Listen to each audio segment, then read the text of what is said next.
إن الحمد لله نحمده ونستعينه ونستغفره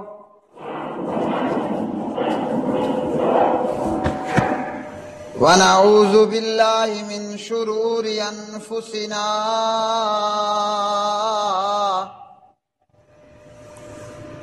ومن سيئات أعمالنا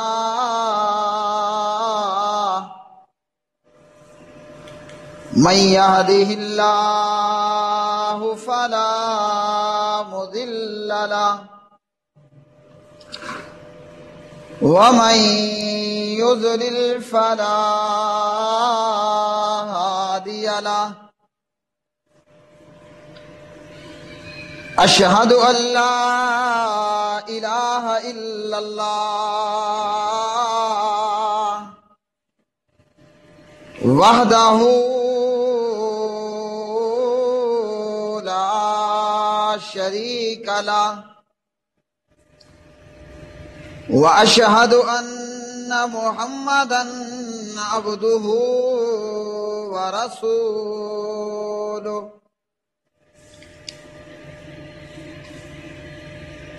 أما بعد فأعوذ بالله السميع العليم من الشيطان الرجيم من همزه ونفخه ونفسه يا أيها الذين آمنوا اتقوا الله حق تقاته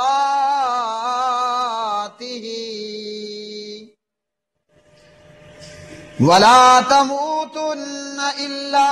وأنتم مسلمون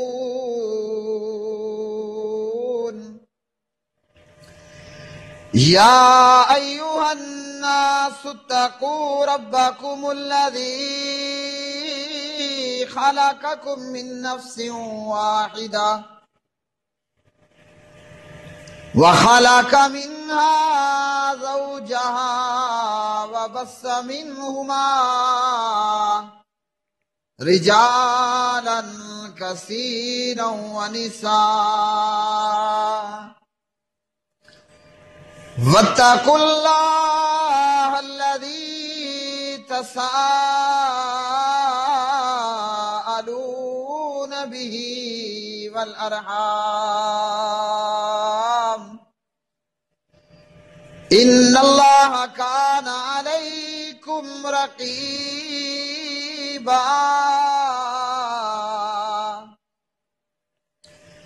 يا أيها الذين آمنوا اتقوا الله وقولوا قولا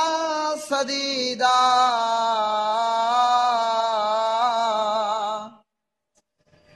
يصلح لكم أعمالكم ويغفر لكم ذنوبكم ومن يطع الله ورسوله فقد فاز فوزا عظيما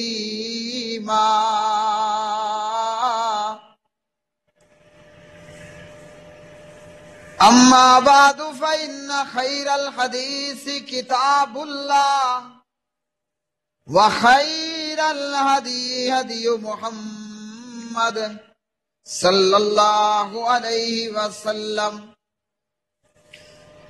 وشر الأمور محدثاتها وكل محدثة بدعة وكل بدعة ضلالة وكل ضلالة في النار. قال الله تبارك وتعالى في القرآن المجيد والفرقان الحميد إلا تنصروه فقد نصره الله اذ اخرجه الذين كفروا ثاني اثنين اذ هما في الغار اذ يقول لصاحبه لا تحزن ان الله معنا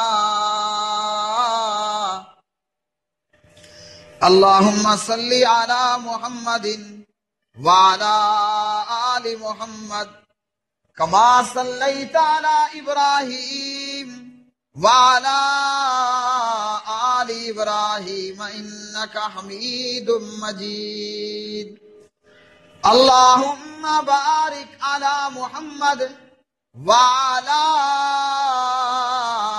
آل محمد كما باركت على إبراهيم وعلى آل إبراهيم إنك حميد مجيد رب اشرح لي صدري ويسر لي أمري واحلل عقدة من لساني يفقهوا قولي اللهم انفعنا بما علمتنا وعلمنا ما ينفعنا وزدنا علما.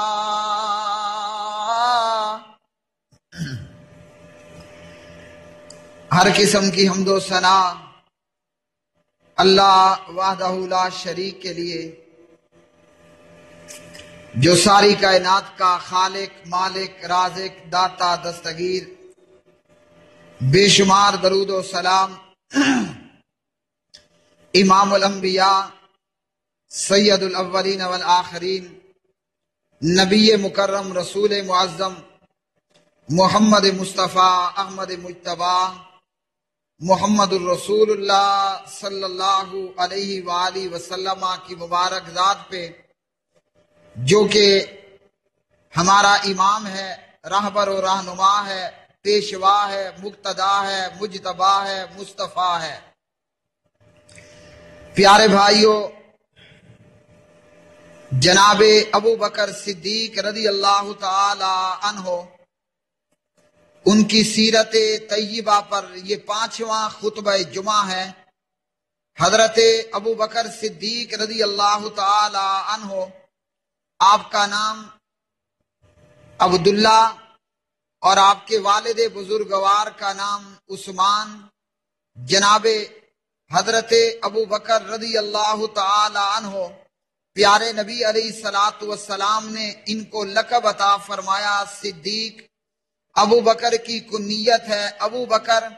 اور ابوبکر کے والد بزرگوار جناب عثمان بن عامر کی کنیت ہے ابو قحافہ رضی اللہ تعالی عنہ. حضرت ابوبکر رضی اللہ تعالی عنہ جو پیارے نبی علیہ الصلوۃ والسلام کے رفیق خاص ہیں، ابوبکر پیارے نبی کے یار غار ہیں، ابوبکر محسن اسلام ہیں، ابوبکر مومنوں اور مسلمانوں کے پہلے امام اور خلیفہ ہیں، اور مکین ہیں روزہ رسول صلی اللہ علیہ وسلم کے، یعنی آپ صلی اللہ علیہ وسلم کے ساتھ ہی ان کے کمرے میں، روزے میں آپ کے ساتھ ہی دفن ہیں. مزید یہ کہ حضرت محمد الرسول اللہ صلی اللہ علیہ وسلم نے بھی 63 سال کی عمر میں وفات پائی، اور جناب ابوبکر رضی اللہ تعالی عنہ نے بھی 63 سال کی عمر میں وفات پائی، اور جناب عمر ابن خطاب رضی اللہ تعالی عنہ نے بھی 63 سال کی عمر میں وفات پائی. صحیح مسلم. ابوبکر رضی اللہ تعالی عنہ کی سیرت. ابوبکر بلا شک بلا ریب مسلمانوں کے پہلے خلیفہ ہیں، اور جناب ابوبکر رضی اللہ تعالی عنہ خلیفہ برحق ہیں، امام برحق ہیں، اور خلیفہ بلا فصل ہیں. اہل سنت والجماعت کو ابوبکر رضی اللہ تعالی عنہ کے خلیفہ بلا فصل اور خلیفہ برحق خلیفہ اول کے اندر، ان کی خلافت کے اندر اور پہلے خلیفہ ہونے کے اندر کسی قسم کا کوئی شک و شبہ نہیں۔ حضرت ابوبکر صدیق رضی اللہ تعالی عنہ کے کارناموں میں ایک بہت بڑا کارنامہ، اتنا عظیم کارنامہ کہ اس جیسے عظیم کارنامے اور کسی کے حصے میں نہیں آئے۔ ابوبکر رضی اللہ تعالی عنہ کے کارناموں میں سے ایک بہت بڑا کارنامہ وہ مرتدوں کے خلاف جہاد کرنا۔ وہ لوگ جو پیارے نبی علیہ السلام کی وفات کے بعد مرتد ہوئے اور مختلف قسم کے ارتداد کا شکار ہوئے، ان میں سے کچھ گروہ تو ایسے تھے جو مرتد ہو کر بتوں کی پوجا کی طرف لوٹ گئے، اور مرتدوں میں سے کچھ مرتد ہونے والے مسلمہ کذاب اور اسود انسی کے پیروکار بن گئے، اور اسی طرح کچھ جو ہے وہ طلیحہ اسدی کے پیروکار بنے۔ اور ان مرتدوں میں سے ایک مرتدوں کی قسم کہ جنہوں نے زکوٰۃ دینے سے انکار کر دیا، اور اسی طرح جو ہے وہ کچھ لوگوں نے کچھ اور قسم کا ارتداد کیا۔ تو عام طور پر مرتد ہونے والوں میں نمبر ایک جو بتوں کی پوجا کی طرف لوٹ گئے، کچھ لوگوں نے مسلمہ کذاب اور اسود انسی جیسے کذابوں اور جھوٹوں کو اپنا نبی مان لیا، اور کچھ لوگوں نے زکوٰۃ سے انکار کر دیا، اور ایک گروہ نے یہ کہا کہ ہم زکوٰۃ سے تو انکاری نہیں ہیں، لیکن خلیفہ وقت ابوبکر رضی اللہ تعالی عنہ کو ہم زکوٰۃ ادا نہیں کریں گے۔ مرتد ہونے والے لوگوں کے تعلق سے اللہ رب العالمین نے قرآن مجید فرقان حمید کے اندر ارشاد فرمایا، یوم تبیض وجوہ وتسود وجوہ، یوم تبیض وجوہ وتسود وجوہ، فاما الذین اسودت وجوہہم اکفرتم بعد ایمانکم فذوقوا العذاب بما کنتم تکفرون۔ اللہ رب العالمین فرماتے ہیں قیامت کے دن میں کئی چہرے سفید ہوں گے، وائٹ کلر چہرے، اور فرمایا کہ کئی چہرے قیامت کے دن میں سیاہ ہوں گے، بلیک کلر۔ پھر اللہ رب العالمین فرماتے ہیں کہ جن کے چہرے کالے ہوں گے، ان کالے چہرے والوں سے کہا جائے گا کہ کیا تم نے ایمان لانے کے بعد کفر کیا؟ اب پس عذاب کا مزہ چکھو اس کفر کے بدلے میں جو تم نے کفر اختیار کیا۔ اور اسی طرح مرتد یا ارتداد کی تعریف یہ ہے کہ امام ابن حزم فرماتے ہیں ہر وہ شخص جو مسلمان تھا اور اسلام اس کا دین تھا، پھر وہ کسی اور کتابی یا غیر کتابی دین میں داخل ہو گیا تو یہ مرتد ہے۔ اور اسی طرح کہا کہنے والوں نے کہ مرتد کی تعریف یہ ہے کہ کوئی اپنے پاؤں کے بل، اپنی پشتوں کے بل جو ہے وہ پیچھے کو مڑ جائے۔ اور اسی طرح امام نووی رحمہ اللہ نے ارتداد کی تعریف کے جو وضاحت کی، ارتداد کی تعریف ان الفاظ سے کی کہ نیت یا کفریہ قول یا کفریہ فعل سے اسلام کا انکار کرنا، اسلام کا انکار کرنا یہ ارتداد ہے، چاہے کسی نے مذاق میں کیا ہو، دشمنی کی خاطر کیا ہو، یا اعتقادی لحاظ سے کیا ہو۔ تو جناب ابوبکر رضی اللہ تعالی عنہ نے ان مرتدوں کے خلاف جہاد کیا، اور مرتد ہونے والوں کے متعلق پیارے نبی صلی اللہ علیہ وسلم فرماتے ہیں، حضرت ابو ہریرہ رضی اللہ تعالی عنہ اس حدیث کے راوی ہیں اور تفسیر قرطبی ہے، یارد علی یوم القیامت رہت من اصحابی فیحلؤون عن الحوض، فرماتے ہیں قیامت کے دن حوض کوثر پر میرے پاس کچھ لوگوں کی ایک جماعت آئے گی تو انہیں حوض کوثر سے بھگا دیا جائے گا۔ پیارے نبی فرماتے ہیں میں کہوں گا اے میرے رب یہ میری امت کے لوگ ہیں، ارشاد ہوگا کہ آپ نہیں جانتے کہ انہوں نے آپ کے بعد دین میں کیا کیا بدعات ایجاد کی تھی، اور یہ لوگ اپنی پیٹھ کے بل الٹے پھر گئے تھے۔ اسی طرح عبداللہ ابن عباس رضی اللہ تعالی عنہما راوی ہیں،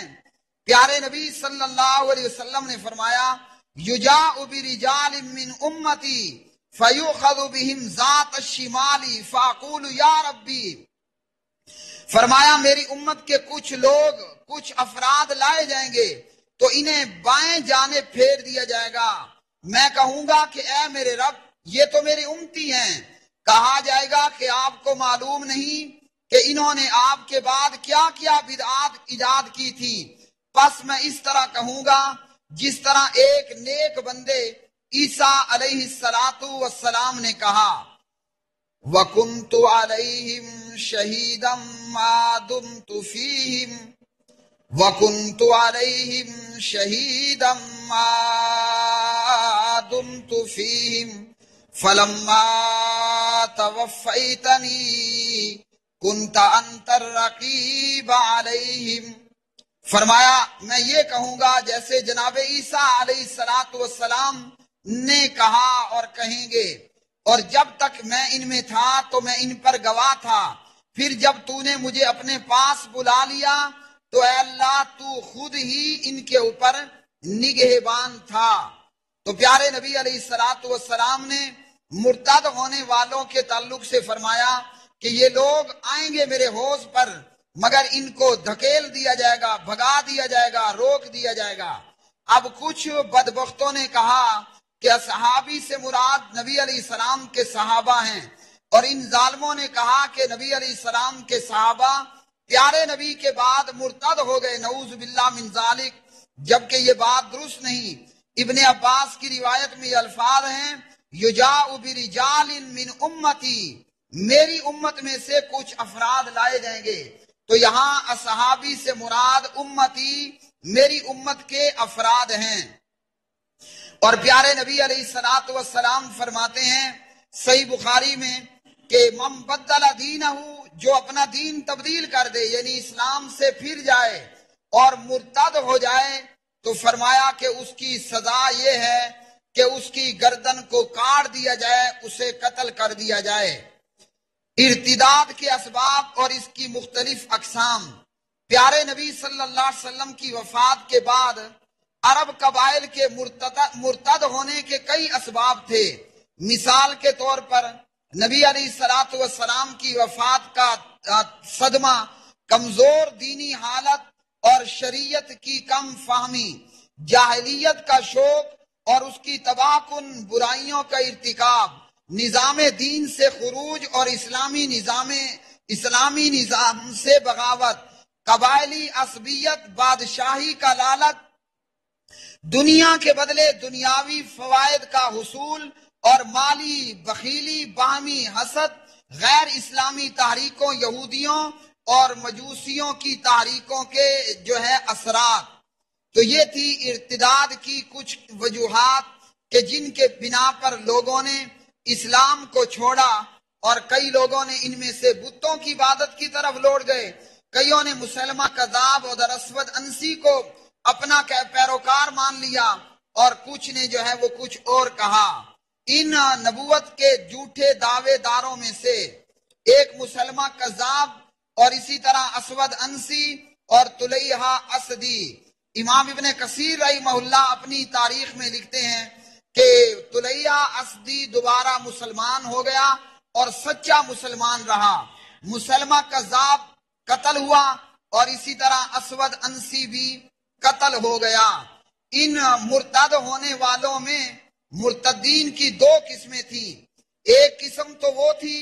کہ جس نے دین اسلام سے مکمل طور پر لا تعلقی اختیار کر کے دوبارہ کفر کو اپنا لیا۔ یہ قسم پھر دو گروہوں کے اندر تقسیم ہوئی۔ ایک گروہ بنو حنیفہ قبیلے کا تھا جس نے مسلمہ کذاب کے دعوی نبوت کی تصدیق کی،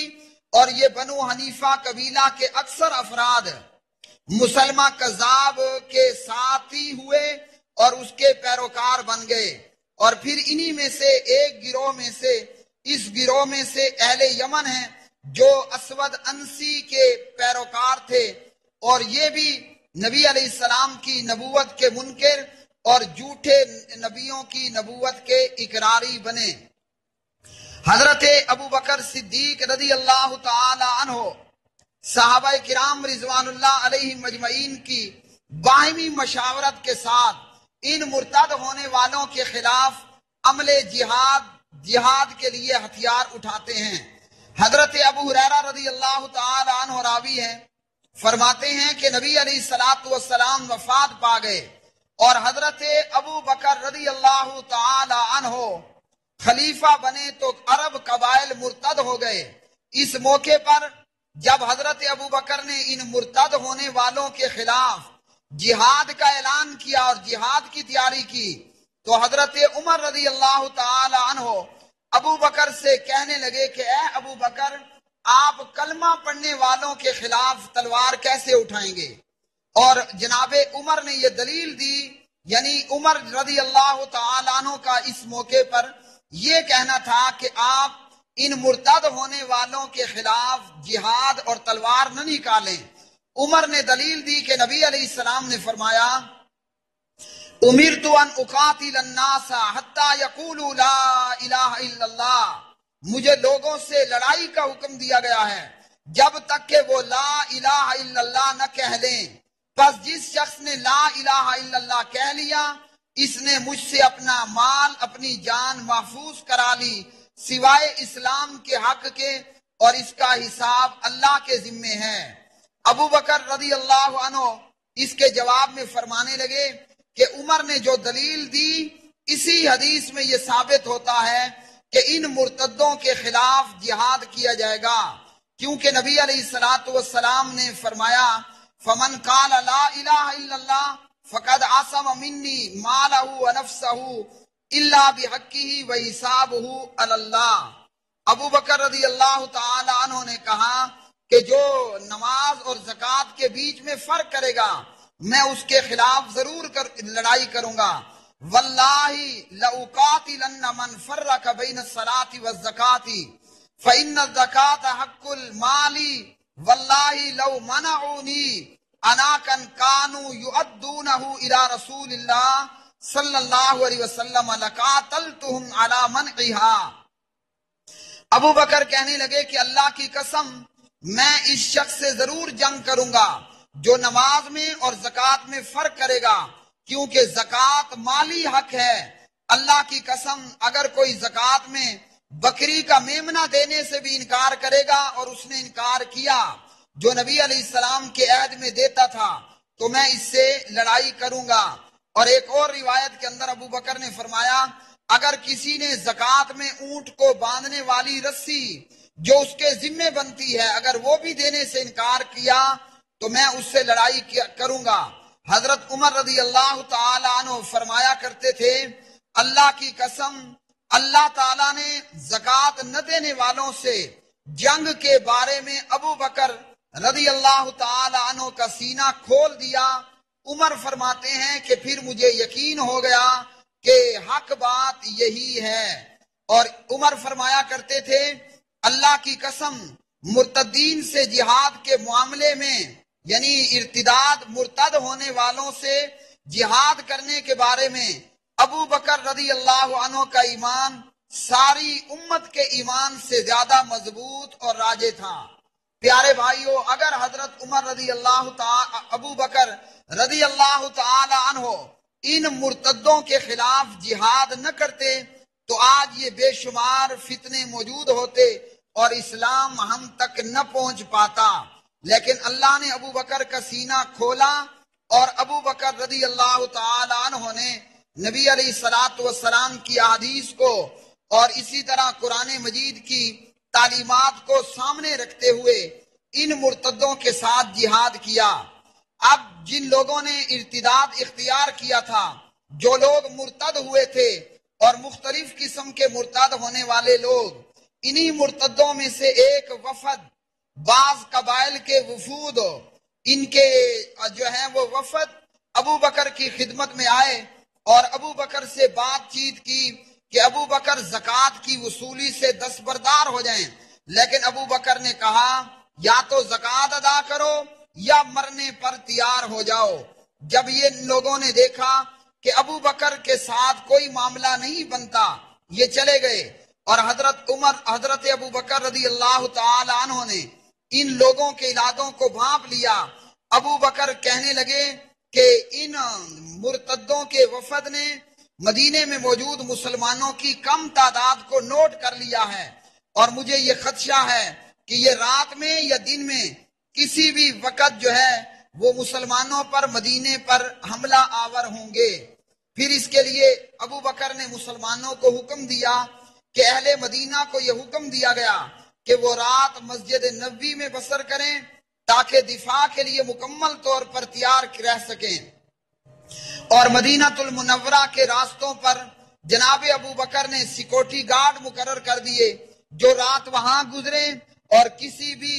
اچانک حملے کی صورت میں اہل مدینہ کا دفاع کر سکیں۔ ابوبکر رضی اللہ تعالی عنہ نے سیکورٹی فورسز کے اوپر حضرت علی رضی اللہ تعالی عنہ کو، حضرت زبیر کو، طلحہ کو، سعد کو، عبد الرحمن کو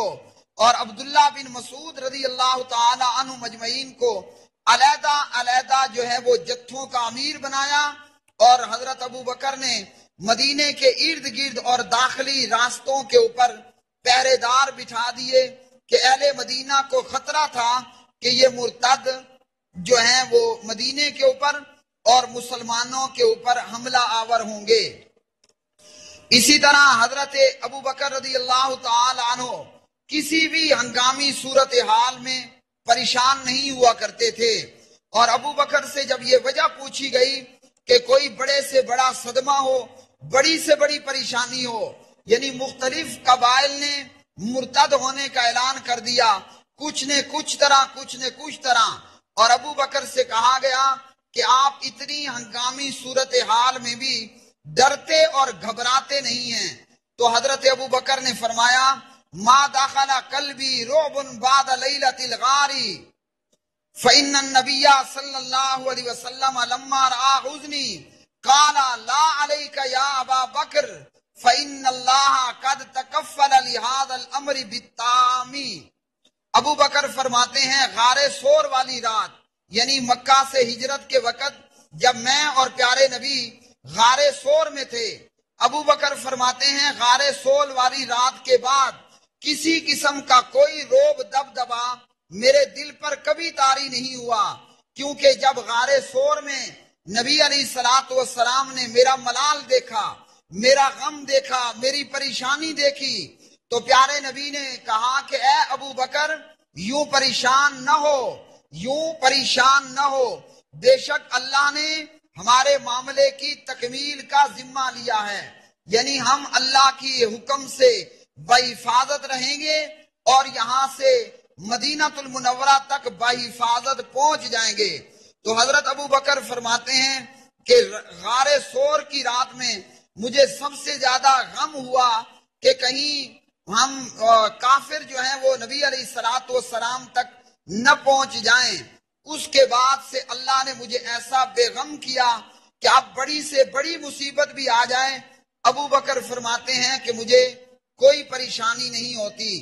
نبوت کے جھوٹے جو مدعی تھے، جھوٹے اور کذاب نبوت کا دعویٰ کرنے والے، ابو بکر نے ان لوگوں کو ختم کرنے کے لیے اور ان مرتدوں سے جہاد کرنے کے لیے ابو بکر نے ایک لشکر ترتیب دیا، اور وہ لشکر بھی ابو بکر رضی اللہ تعالی عنہ کی بہترین حکمت عملی اور موجود علاقے کی پوری صورتحال سے آگاہ ہونے کی دلیل ہے۔ حضرت ابو بکر پیارے بھائیوں تاجر تھے اور تجارت کے غرض سے پورے علاقے میں گھومتے پھرتے رہتے تھے۔ حضرت ابو بکر نے جھوٹی نبوت کے دعوے داروں کے خلاف لشکر ترتیب دیا، اور اس لشکر میں خالد بن ولید رضی اللہ تعالی عنہ جو اللہ کی تلواروں میں سے ایک تلوار تھے، ابو بکر نے خالد بن ولید کو ایک لشکر کا سردار بنایا،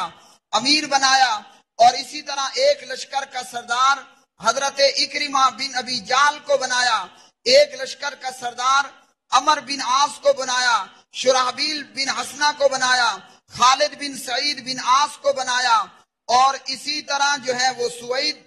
کو بنایا، اور اسی طرح مہاجر بن ابی امیہ کو بنایا، اور دیگر صحابہ کرام رضوان اللہ علیہ مجمعین کو جھوٹی نبوت کے دعوے دار اور اسی طرح مرتد لوگوں سے جہاد کرنے کے لیے حضرت ابوبکر رضی اللہ تعالی عنہ نے اسلامی لشکر کو 11 حصوں میں جو ہے وہ تقسیم کیا، اور ہر گروپ کو ایک مخصوص جھنڈا اور ایک جدا علیحدہ امیر دیا۔ ابوبکر نے ان لشکریوں کو یہ حکم دیا، مجاہدوں کی ان جماعت کو ابوبکر نے حکم دیا کہ تم جن بستیوں سے گزرو وہاں سے مسلمانوں کو اپنے ساتھ جنگی لشکروں میں شامل کرتے رہو، اور جہاں جہاں جس بستی کے اندر جو مرتد موجود ہو اس کی گردن بھی کاٹتے جاؤ، اور جو کلمہ پڑھ کر توبہ تائب ہو کر پھر سے مسلمانوں کی جماعت میں شامل ہو اسے جو ہے وہ معاف کرتے رہو۔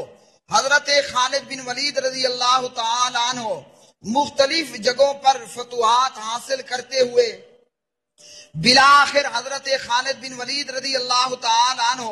مسلمہ کذاب کی طرف روانہ ہوئے، اور حضرت خالد بن ولید رضی اللہ تعالی عنہ نے اپنے لشکر کو جو ہے وہ ترتیب دیا مسلمہ کذاب کے ساتھ جہاد کرنے کے لیے۔ مسلمہ کذاب وہ تھا جو پیارے نبی علیہ السلام کی زندگی میں آپ کے پاس آیا، اور اس مسلمہ کذاب نے کہا کہ یا تو آپ مجھے اپنے بعد خلیفہ بنا لیجئے، یا پھر جو ہے وہ آپ مجھے اپنے بعد نبی ہونے کی اتھارٹی دیجئے۔ تو نبی علیہ السلام نے فرمایا ایک ڈنڈا بھی، ایک عصا اور لاٹھی بھی تجھے دینا گوارا نہیں۔ یا یہ کہ مسلمہ کذاب جب نبی علیہ السلام سے ملاقات کرنے کے بعد اپنے علاقے میں پہنچا تو وہاں جا کر اس کذاب اور جھوٹے مدعی اور نبوت کے دعوے دار نے یہ کہا کہ نبی علیہ السلام نے مجھے اپنے بعد جو ہے وہ نبی تسلیم کیا، کہ نعوذ باللہ میں نبی علیہ السلام کے بعد جو ہے وہ نبی ہوں گا، اور اسی طرح میں نبی علیہ السلام کی جو نبوت ہے اس کے اندر شریک ہوں گا۔ ان جھوٹے نبوت کے دعوے داروں میں سے ایک اور تھا طلیحہ اسدی، یہ بھی نبوت کا دعوے دار تھا،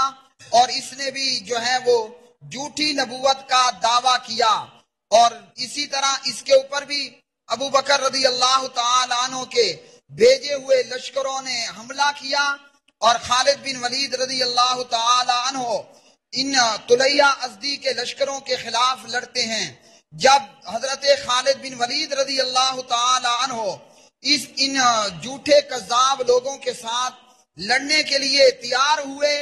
تو یہ طلیحہ اسدی ایک چادر لے کر اپنے اوپر بیٹھ گیا اور کہنے لگا کہ میرے اوپر وحی نازل ہو رہی ہے۔ یہ خبیث جھوٹی نبوت کا دعوے دار خود لڑنے کی بجائے اپنے لوگوں کو لڑنے کے لیے آگے کیا، اور جب لڑنے والے اس سے آ کر پوچھتے کہ کیا تمہارے اوپر کوئی وحی آئی ہے، طلیحہ اسدی نے کہا کہ نہیں، ابھی تک کوئی وحی نہیں آئی، اور پھر کہنے لگا کہ ہاں میرے اوپر وحی آئی ہے، اور وحی یہ ہوئی ہے کہ اس کی چکی کی جیسی چکی ہے، اور ایسی یادگار بات ہے جو کبھی نہ بھلا جا سکے گی۔ تو اس کے جواب میں عیینہ بن حسن نے کہا جو اس کے طرفداروں میں اور اس کا حمایتی اور اس کا پیروکار تھا، کہا کہ اللہ نے تجھے خبردار کر دیا ہے کہ تیرا انجام دردناک ہوگا جو کبھی بھی بلایا نہ جا سکے گا، اور یوں یہ اپنی قوم کو لے کر بھاگ کھڑا ہوا۔ جب طلیحہ اسدی کے لشکر نے شکست کھائی تو یہ اپنے گھوڑے پر سوار ہوا اور اپنی بیوی کو اونٹ پر سوار کیا اور مسلمانوں کے ہاتھوں سے بچ کر بھاگ نکلا۔ اس کے بعد اللہ سبحانہ و تعالیٰ نے اس کو یہ توفیق دی کہ یہ مسلمان ہوا اور صحیح اور سچا مسلمان ثابت ہوا۔ ایک موقع پر حضرت ابوبکر رضی اللہ تعالیٰ عنہ کو اطلاع دی گئی کہ طلیحہ اسدی جو ہے وہ عمرے کی طرف یا حج کی طرف جا رہا ہے اور مدینے کے قریب سے گزر رہا ہے۔ حضرت ابوبکر نے کہا ما اصنع بی خلو عنہ فقد ہداہ اللہ للاسلام، میں اس کذاب کا جو پہلے کذاب تھا مسلمان ہو گیا، فرمایا میں اس کا کیا کروں، اسے جانے دو، اللہ رب العالمین نے اسے ہدایت عطا کر دی اور صحیح اسلام پر آنے کی توفیق عطا کر دی ہے۔ اس کے بعد حضرت خالد بن ولید رضی اللہ تعالی عنہ ابوبکر رضی اللہ تعالی عنہ کے حکم کے مطابق مسلمہ کذاب کے لشکر کے ساتھ لڑائی کرنے کے لیے تیار ہوئے، اور مسلمانوں کا لشکر کم ہے اور دور دراز سے آیا ہوا ہے، جبکہ مسلمہ کے کذاب کے ساتھی مسلمانوں کے سے تعداد میں زیادہ ہیں اور ہیں بھی چاقو چوبند۔ حضرت خالد بن ولید رضی اللہ تعالی عنہ ان کے ساتھ لڑائی کے لیے شروع ہوتے ہیں اور ان لوگوں کو قتل کیا جاتا ہے۔ مسلمہ کذاب کے ساتھ لڑائی میں ان کذاب اور مرتدوں کی جو ہے وہ 10,000 اور بعض کے نزدیک 21,000 مرتد مسلمانوں کے ہاتھوں قتل ہوئے، اور مسلمانوں میں سے 600 یا 500 مجاہدین شہید ہوئے۔ جب مسلمہ کذاب کے لشکر نے شکست کھائی تو حدیقۃ الموت ایک باغ تھا، اس باغ کے اندر جا کر مسلمہ کذاب اور اس کے ماننے والوں نے پناہ لی۔ مسلمان ان کے پیچھے گئے، لیکن باغ کے دروازے قلعہ نما باغ تھا، اس باغ کے دروازے بند کر دیے گئے۔ صحابہ کرام رضوان اللہ علیہ مجمعین میں سے حضرت برا بن مالک رضی اللہ تعالی عنہ کا دلارانہ اقدام، حضرت برا بن مالک رضی اللہ تعالی عنہ نے کہا کہ مجھے جو ہے وہ ڈھال پر بٹھاؤ اور اس باغ کے اندر پھینک دو۔ مسلمانوں نے، مجاہدین نے حضرت برا بن مالک کو ڈھال پر بٹھایا، نیزوں کے ذریعے اوپر اٹھایا اور حضرت برا کو اس باغ کے اندر پھینک دیا، جس کے اندر مسلمہ کذاب اور اس کے سینکڑوں ماننے والے مرتد موجود تھے۔ برا بن مالک رضی اللہ تعالی عنہ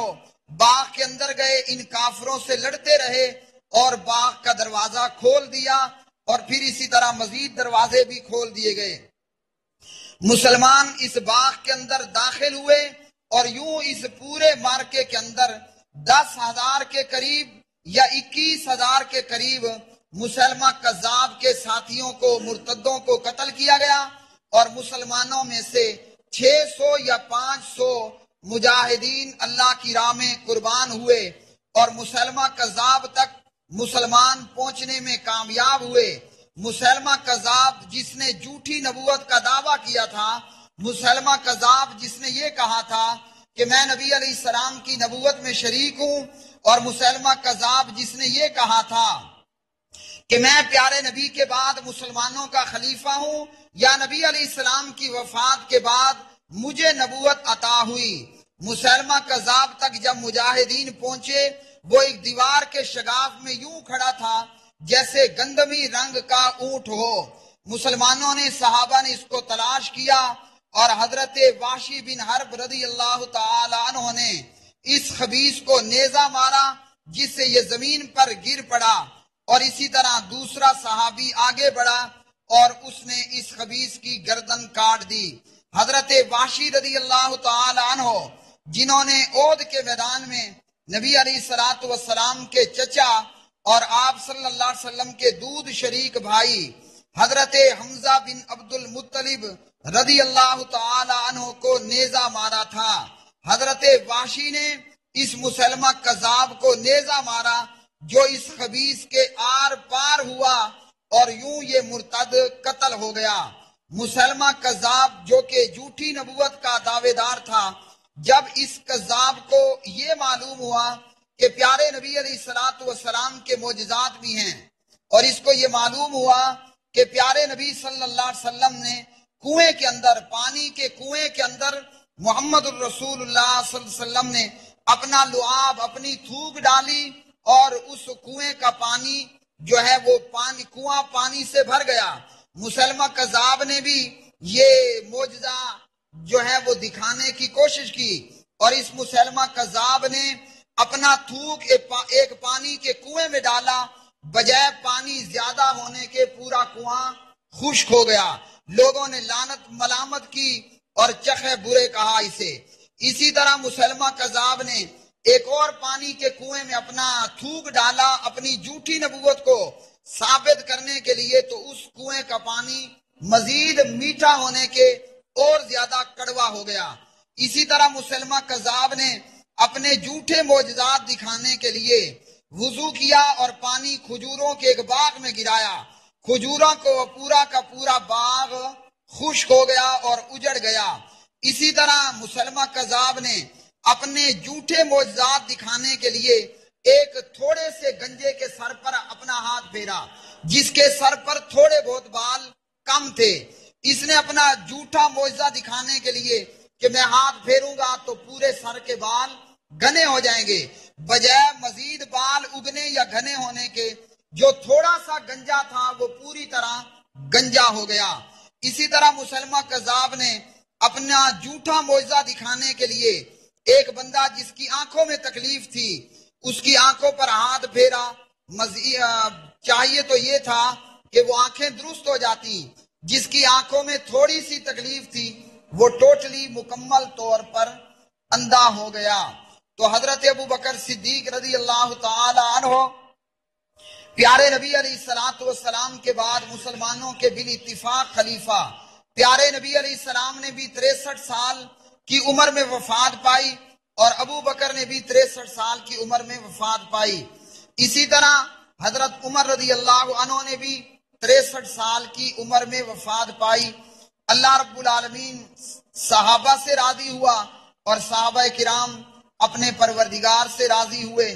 اللہ ہمیں جب تک زندہ رکھے صحابہ کرام کے گیت گاتے، گیت سناتے ہوئے، اور جب موت آئے تو اسلام پر آئے، توحید پر آئے۔ وآخر دعوانا ان الحمدللہ رب العالمین۔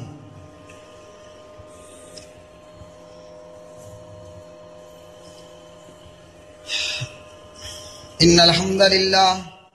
نحمده ونستعینه ونستغفره ونعوذ باللہ من شرور انفسنا ومن سیئات اعمالنا من يهده الله فلا مضل له ومن يضلل